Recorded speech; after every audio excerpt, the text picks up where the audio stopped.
Hi hello welcome to our channel recipes for beginners. இன்றைக்கி நம்ம சேனலில் நம்ம பார்க்க போகிற ரெசிபி ஆலு பராத்தா. வாங்க எப்படி செய்யுதுன்னு பார்க்கலாம்.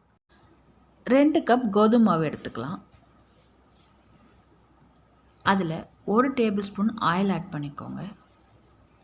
கொஞ்சம் ஸ்பைசஸ் எல்லாம் ஆட் பண்ணிக்கலாம். Jeera powder 1/4 teaspoon, garam masala 1/4 teaspoon, chilli powder 1/2 teaspoon, அப்புறம் தேவைக்கேற்ப சால்ட்.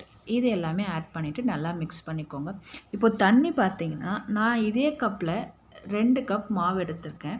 இதுக்கு 1 கப் தண்ணி வந்துட்டு ஆட் பண்ணியிருக்கேன். கொஞ்சம் கொஞ்சமாக ஆட் பண்ணி மாவு நல்லா பிசைஞ்சிருக்கேன். ஒவ்வொரு மாவு வந்துட்டு தண்ணி கம்மியாக பிடிக்கும், ஒவ்வொரு மாவு வந்துட்டு தண்ணி அதிகமாக சேர்க்கணும். அதுக்கேற்ற மாதிரி நீங்கள் பார்த்து பிசைஞ்சு வச்சுக்கோங்க. இதை ஒரு 1/2 அன் ஹவருக்கு ஊற வைங்க. நாம் இப்போது இந்த மாவெல்லாம் வந்துட்டு உணராமல் இருக்கிறதுக்காக கொஞ்சம் மேலே வந்துட்டு ஆயில் ஆட் பண்ணிக்கலாம். எல்லா பக்கமும் ஆயில் ஆட் பண்ணி அதை 1/2 அன் ஹவருக்கு நாம் ஊற வச்சுக்கலாம். இந்த கேப்பில் நாம் உள்ளே ஸ்டஃப் பண்ணுறதுக்கான மசாலாவை ரெடி பண்ணிக்கலாம். ஆயில் சூடானதும் 1/2 டீஸ்பூன் சீரகம் ஆட் பண்ணிக்கோங்க.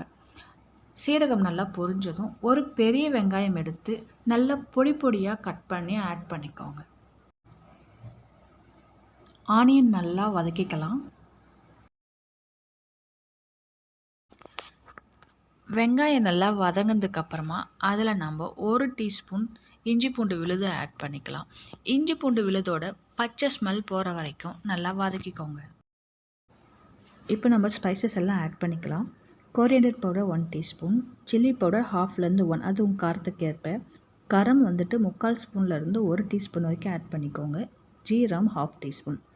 இது எல்லாமே நல்லா வதக்கிக்கோங்க. கொஞ்சம் சால்ட் ஆட் பண்ணிவிட்டு நல்லா வதக்கிக்கோங்க.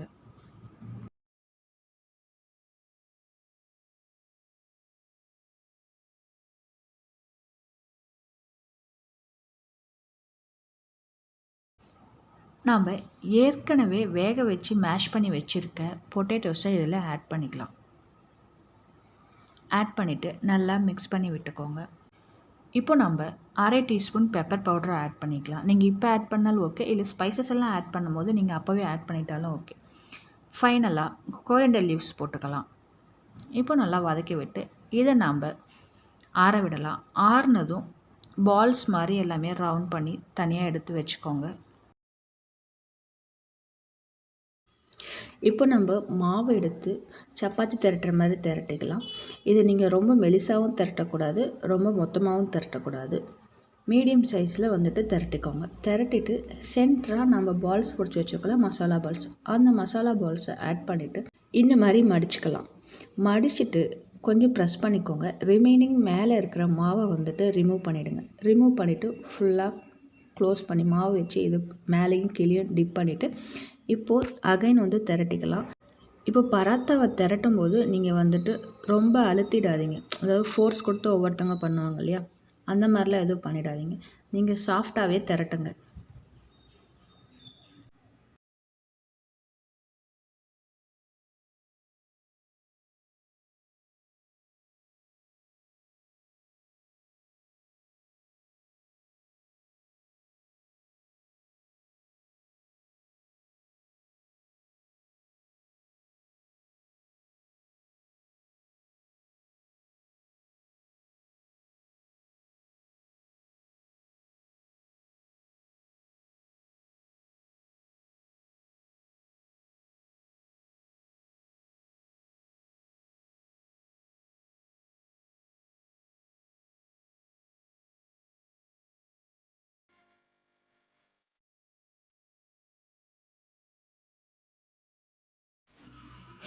இப்போ நம்ம தவாவில் போட்டு எடுத்துக்கலாம்.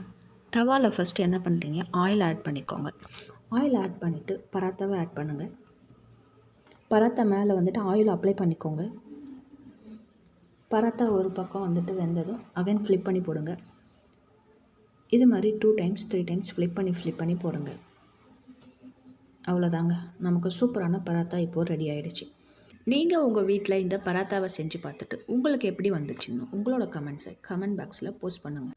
தேங்க்யூ ஃபார் வாட்சிங். லைக் பண்ணுங்கள், ஷேர் பண்ணுங்கள், சப்ஸ்கிரைப் பண்ணுங்கள். மறக்காமல் பெல் ஐக்கானை கிளிக் பண்ணுங்கள்.